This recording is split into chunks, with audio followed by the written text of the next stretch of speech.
Hi and welcome back to another diesel webinar.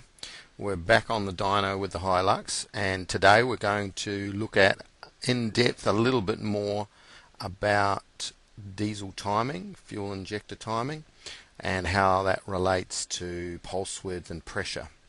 So I'm just going to go through a few demonstrations on the screen. We've got the dyno all up and running and on the screen for you to look at. So what we've got, the tune is kind of around the standard power for the Hilux, and I've got the boost fairly stable and a nice stable fuel mass. So the intention today is just to do some ramp runs and show you the difference and some of the effects that fuel timing has and things that affect fuel timing. Alright, so what we might do is we'll do a few baseline runs just to make sure we've got things in line. I've got quite a conservative timing table here so you can see what difference it makes as we go. Alright, so we want our timing to be our start of injection timing to be as low as we can without the end of injection going too late. So for a short pulse width, a nice somewhere around 8 to 10, 11 degrees before top dead center for the beginning, and the end will be somewhere around top dead center. We'll just do a run in a sec and I'll show you some of the results from that, and as I say, we'll do some baseline runs and get some consistent graphs, some plots on the dyno, and then we'll make some changes and you can have a look. Alright, so here we go.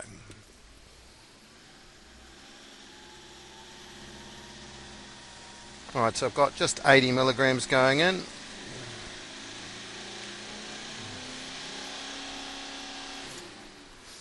Okay, so there's our first run. We can maximize this and have a look. Alright, so that's 110 kilowatts. I think that's somewhere around standard on these. And that looks fine.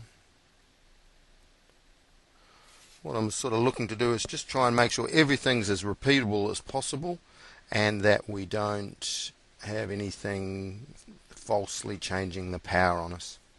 One of the things that I am worried about is air temperature. I haven't got a very good intercooler on this, so I'm just going to add that to my graph. Put it down there with the fuel mass.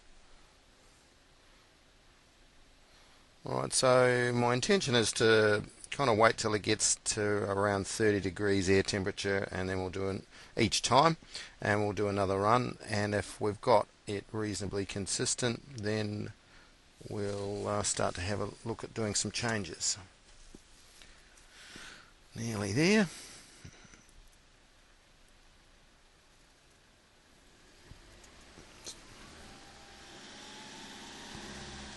And so we've got the boost, aim and actual up here.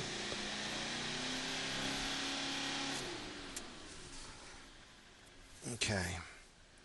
Alright, so we'll just have a look at this quickly. So here's my fuel mass down here, so we can see straight away for the entire run we have 80 milligrams of fuel going in, so that should make things reasonably consistent. The air temperature starting about 30 and going up to 50 odd, so that's okay. My boost's reasonably consistent, but if you've watched the rest of the webinars, you'll realise that isn't as critical as a petrol engine. The fuel is what makes the power, and if we're in a lean condition, then a little bit more or less boost doesn't change the power that much. And you can see we've got a reasonably flat lambda there, 160s, getting a little bit richer at the top. That says the engine efficiency falls away, and I've got the boost falling away there as well. Okay. Alright, so, and if we have a look at our dyno graph here, we can see, give or take a few bits and bobs, that's reasonably consistent and near enough for what we're doing today. Okay. Alright, so let's have a look. I'll just F6 this. Let's have a look at what's going on with the timing. Push this out of the way. And I'll get rid of the pilot here so you can just see the main timing. Alright, so at the beginning of the run we have a start point of 9 degrees and it's finishing at -2, and as we go through we're maintaining a flat 11 degrees, but as the engine cycle time reduces, it takes more crankshaft degrees to get that fuel in. So what we've got here is the beginning of injection is at 11 and the end of injection at the end of the run at 4,000 revs is almost the same, -10. Alright, and our pulse width, I'll get rid of these other ones here. So I've just got pulse width 3, which is the main pulse width. Alright, it's actually reasonably consistent, and that is what you'd expect, given the fact that we've got the same volume of fuel going in per cycle. So you can see, just even for the same pulse width, as we rev the engine more, our fueling is taking longer, or it's actually taking more crankshaft degrees to get all installed. So that effectively, as we are revving the engine at a consistent timing point, the combustion peak pressure points are getting later and later. So that's not ideal. So we want to effectively have injection point starting earlier proportional to engine speed, and that's pretty similar to a petrol engine. But if we look at that and just think about that for a second, if we go to this point here at 4,000 revs, and if I was to add 20 milligrams of fuel, it would add extra pulse width time, which would push this completion time, the end of injection time, even later again. So you can see that if we add extra fuel and it gets injected into the engine as extra pulse width, because remember we could lift the fuel pressure up, but if we don't lift the fuel pressure up, or we are already at maximum fuel pressure, so if I go across and have a look what we've got here, we've got around 186 MPa, which is towards the top end of what we can put into this engine. We could put a little bit more in, but I like to stay just off the top. And so here, if we were to add more fuel from this point, then we couldn't lift the fuel pressure anymore. So if I raised the boost and added fuel, that would simply make this end of injection point go further down. So that's further later in the cycle, which is not good for smoke, not good for power, it's not good for anything. Exhaust temperature all go up, so that's all bad. The first thing we want to do is get this line reasonably straight so that we can, well, we'll measure it on the dyno, but we can actually look at it here. It's not like a petrol engine. This is really nice to be able to do. We can actually look and make a bit of a guess as to what extra timing to put in. So I've got, let's assume I want to try and end up with, say, something like 0 degrees or top dead center to be completed by. So at 2,000 revs, I can add 2 degrees. And I'm going straight across the 80 milligram line here. So I'm only going to do this at these higher fuel masses. So I'm going to go, I can go shift +2. Shift plus, I need to put 11 in there. Failing now. Don't know what I did wrong there. At 2,500, let's have a look. Pretty similar.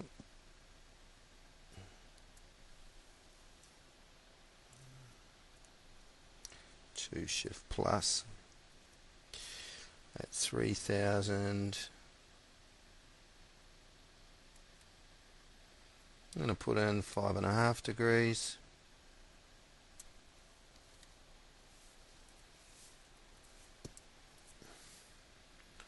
At 3.5.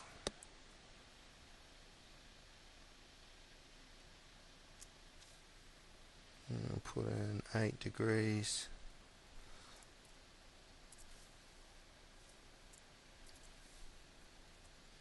And at 4,000,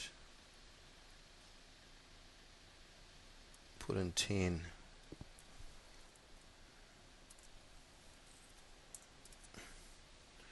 Okay.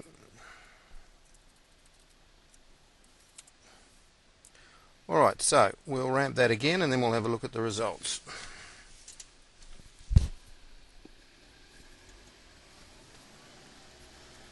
Even on this screen here, I've got my boost aim and my lambda.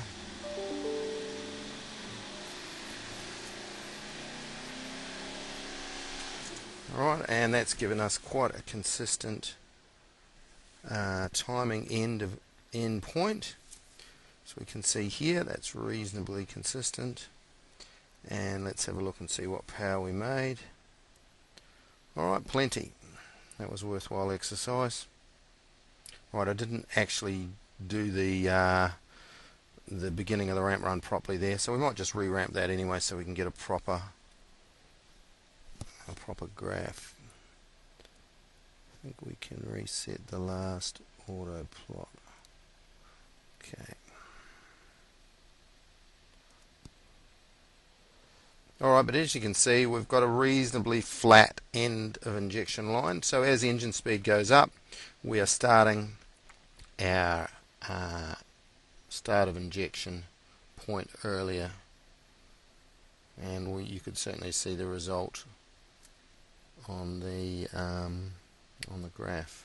Alright, so we're nearly down to 30 again.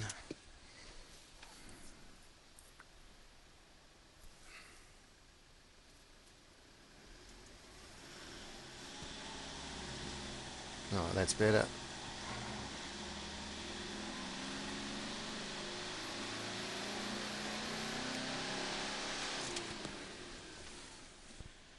Alright. That looks better. Okay. Alright, so we picked up, I don't know, 12 odd kilowatts there. And you can see all the power came from where we put the timing in, from 2600 on. We didn't get much for the extra timing below that. Alright, now let's see, we might just put in another 3 degrees overall and see if we can make some more again.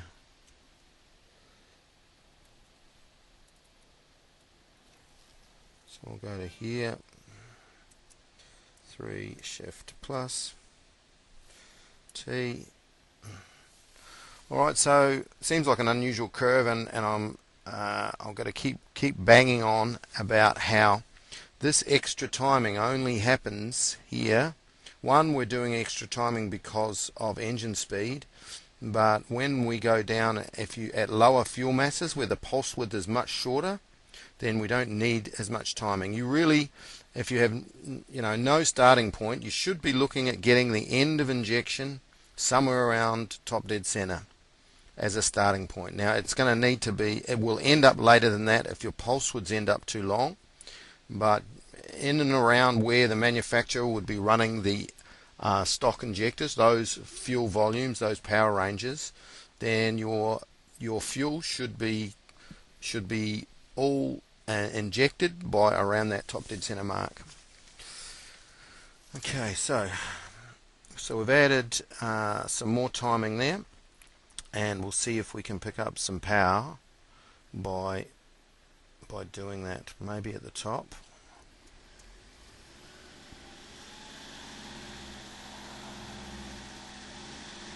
Alright, you already see the end pointers earlier.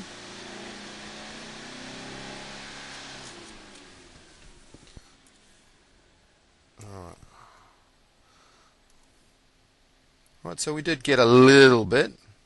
So you could carry on doing ramp runs and adding and subtracting timing in those smaller degrees, but you can kind of see we're almost in the region of repeatability here. We could certainly leave that timing in, but we really didn't get a lot more for that. So we can see that the majority of the gain came from getting it near top dead center, that end of injection point near top dead center. Alright, well, it's certainly more everywhere, so I'll leave it there for now, and we'll get on to our next demonstration. Alright, what I want to show you now is the effect of fuel pressure on power and again on those pulse widths. So there's we added 3 degrees, and we can see we're finishing, obviously starting 3 degrees earlier, but also ending 3 degrees earlier as well. So we can see our beginning and end points there that are graphed. Okay, so that's going to be pretty close to the right curve for this engine. As the pulse width gets longer, you need to add more and more timing, and the only real way of measuring accurately what's going on is to use the dyno, or ideally cylinder pressure analysis equipment. Alright, so now what I'm going to do is show you what happens when you drop the fuel pressure. So I'm actually going to halve it here.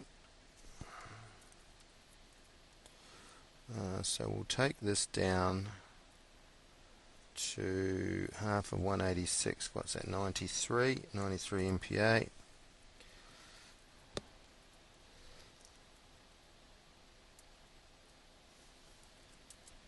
Alright.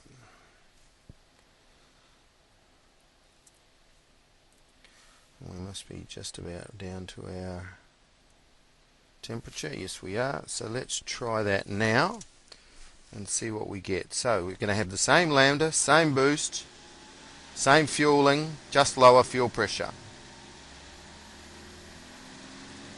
Oh no, we won't.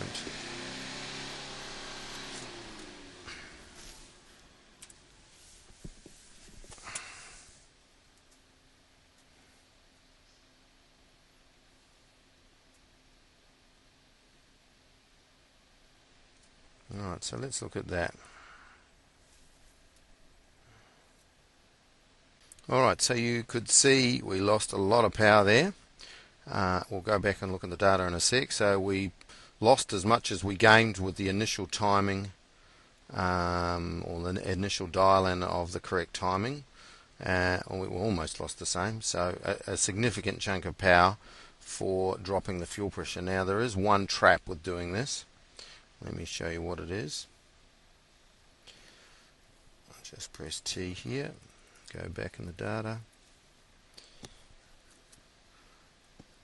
If you do this test on your engine, in order for it to be accurate, if you want to demonstrate it, is you must have very accurate injector calibrations, because if your injector cals aren't right, at the lower fuel pressure you could actually be putting in more or less fuel depending on the calibrations for that lower pressure range. Now the way for us to tell if we're putting in the same amount of fuel, and when I say the same I mean precisely the same amount, I'll just go to F6 and we've got our last two runs here. We'll just pick a couple of points. Okay, so let's go at 3,500. So the lambda was 1.43 at 3,500, and at 4,000, 1.26. Alright, that's on the last run with the lower fuel pressure. So this is the second last run with the higher fuel pressure. So our lambda at 4,000, very, very similar.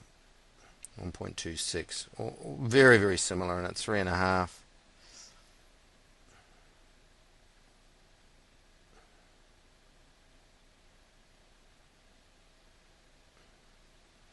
Okay, again, very, very similar fraction leaner there.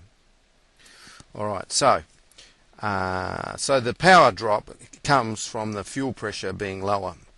So two things are happening when we are dropping the fuel pressure. One, we can see, actually if we look here at the two runs, here's our end of injection point here, where our fuel pressure is nice and high. It was at 3 degrees before top dead center, and here it is getting later and later the more we rev it, and we're out to -11, back to that same retarded end point that we had when we started.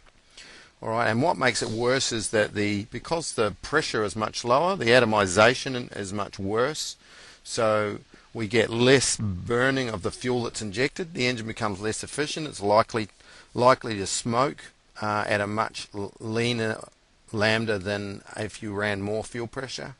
So all of that points to one thing: run the maximum fuel pressure possible to give you the best chance of making the most power at the leanest or at the most power possible, but the least smoke at the richest lambda, if you like. Which is what I've kind of been trying to hint to the whole way through and said at the beginning. Maximum fuel pressure possible. As long as you're not hitting your injected dead times, then that's the ultimate way forward for maximum power. Alright. So, we can clean some of this up with some more timing, so let's have a go at that and see where we get to. We won't get it all back because of that lower atomization rate. So we'll just pick a point here. We'll go with 2.5. Alright, so we kind of learned we need around 3 degrees before top dead center for our endpoint. So at 2.5 I would add 6 degrees by the look of that. Okay, so I'll just go over 6. So this only applies from here. So 6, shift plus 3,000. Looking like we're going to need about 8 degrees.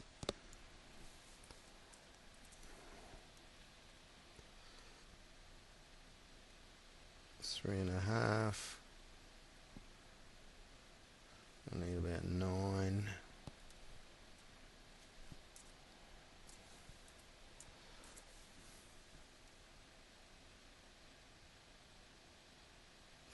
$4,000. I'm going to give it 11.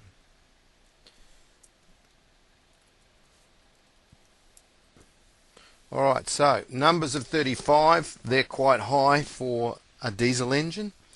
What we're doing here is risking quite high cylinder pressure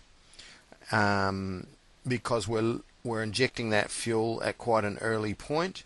And if this was running let's say 35-40 pounder boost, we would be in danger of maybe head gaskets, maybe some sort of damage. Just depends, each engine's different.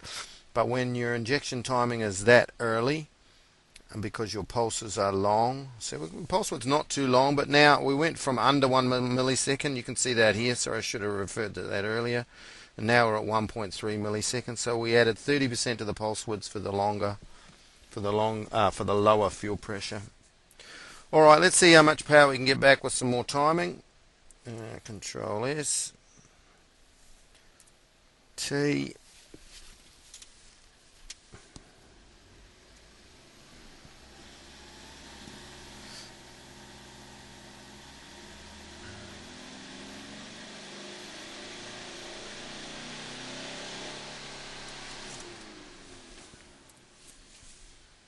Alright. Okay, so the timing is about where we think it needs to be. Let me have a look at the results. Alright, that's the grey. Alright, so you can see actually we've got probably nearly half the power back. There's the grey one running through. It's kind of running right through the middle of that other our original lot of runs. It's a bit shy here at 2600. We didn't actually put any more in down there, so that's the result of not doing that. Did need some more down there at 26, so I might go down to 2.5 and pop that in. Is that right? Did we add any extra down there? No. Let's put in 5 there. Oops, looks too much. Alright. Okay. Alright. Let me see if I can get rid of some of those earlier runs. The red and the green. I'd like just to get rid of the green. That second one, or the red one.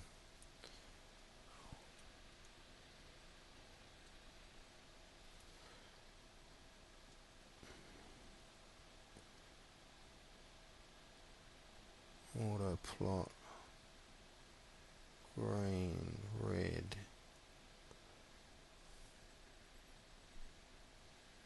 Well, that's just hiding it. I don't think I can get rid of that. I'm out. Alright, so what we'll do is we'll just add 3 more degrees. We can see on our last run, the grey run, we're just under the 110 kilowatts. Just almost touching at 3.2.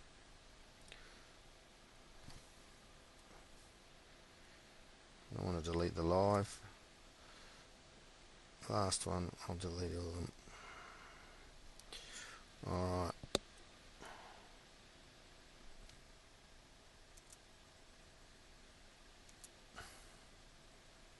So I'm actually going to put an extra 3 degrees in here to see if we can make some more power by advancing the timing a bit higher. This isn't something I'd recommend. Because our boost's down, it's okay to do it, I believe.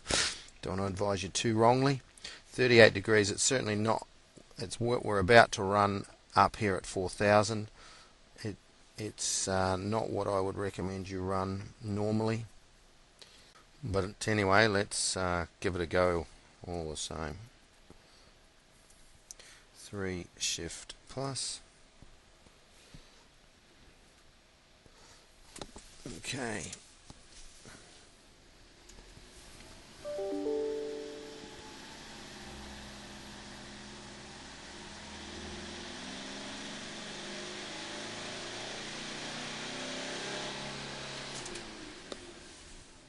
Okay. What did we get?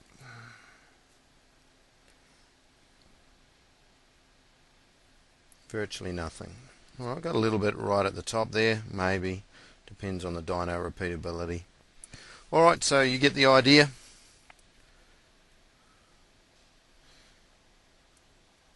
So, let's get that out of the way. So we can see our pulse width is longer. We've added more timing. It's even finishing as early as 5 degrees before top dead center, but we can't get that original lot of power back. And the reason for that, of course, is because we're running, instead of nearly 190 MPa, we're aiming and running around 93. So the fuel pressure does 2 things. It makes the atomization worse, so the droplets don't want to burn as well.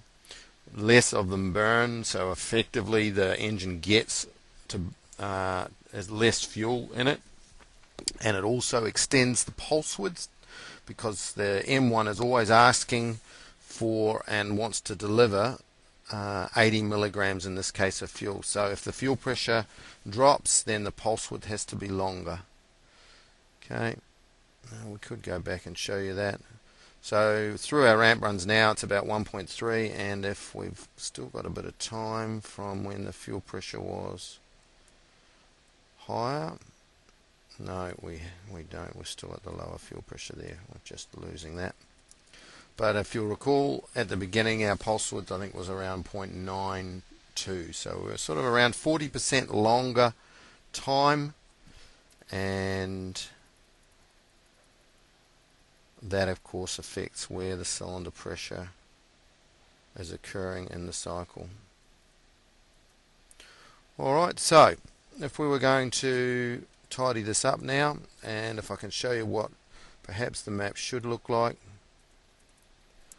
we'll probably come all the way down to something like this. I think it was a number about 27 was our original, somewhere around there.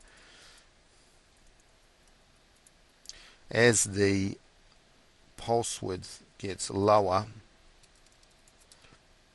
shorter, then you don't need to start the injection as early. So most of your fuel maps for a normal or a typical, let's say a stock injector, are going to have a shape something like this. So it's almost the opposite. The load side is the opposite of a petrol engine.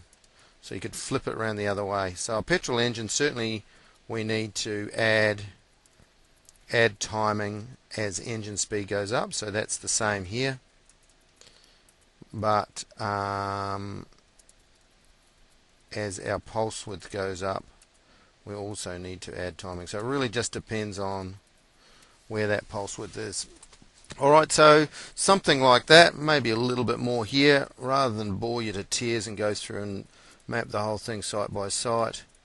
It might end up looking something like that kind of shape. Alright, if it doesn't, then maybe you've got a fuel pressure issue or something else. But that's kind of what I would expect to have for a diesel fuel timing map. Alright, so thanks for listening. We'll try and keep doing these webinars, so one will be popping up soon. So we'll catch you next time.